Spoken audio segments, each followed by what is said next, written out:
m'appelle Simon Arcade, je suis un élève de BTS GPN 2 et donc l'année dernière j'étais en première année et je suis parti en stage au Panama avec deux camarades à moi dans le centre El Toucan à Achiote, et pendant 2 mois mon maître de stage ça a été Daniel Holness.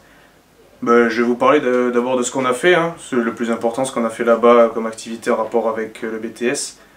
Premièrement, on a réalisé des parterres de fleurs pour des fleurs médicinales ou des plantes aussi qui attirent les papillons, les colibris, les abeilles. Ensuite, il nous avait demandé de donner des idées, une fois qu'on s'était un peu approprié le terrain. On a commencé par faire un composteur en bambou. On a aussi fait un perchoir pour les oiseaux avec des mangeoires. Ensuite, il y a un petit sentier sur le centre, et du coup ce petit sentier il était vachement fermé. Et donc on est parti le nettoyer, le réouvrir et créer des marches. On a créé des marches en bambou, en bois aussi, pour que ce soit plus facile d'accès et beaucoup plus agréable. On peut faire des photos, il est plus ouvert, c'est beaucoup mieux.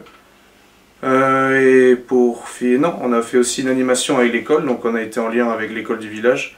L'animation sur la pollution, parce que c'est un endroit qui est très pollué. Donc nous, on a pris ça comme thème pour notre animation.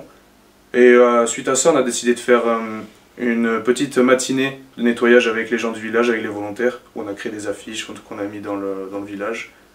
Et on a créé donc notre petite matinée de nettoyage où on était 16, je crois. Et on a ramassé plus de 300 kg de déchets. Et pour finir, on a fait un inventaire oiseaux de la zone du centre.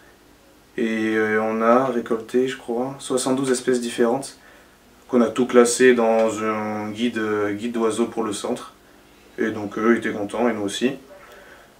Ça c'est tout, c'était la partie un peu pour le BTS. Et après on a fait quand même plein de choses en dehors de ça, pour les loisirs.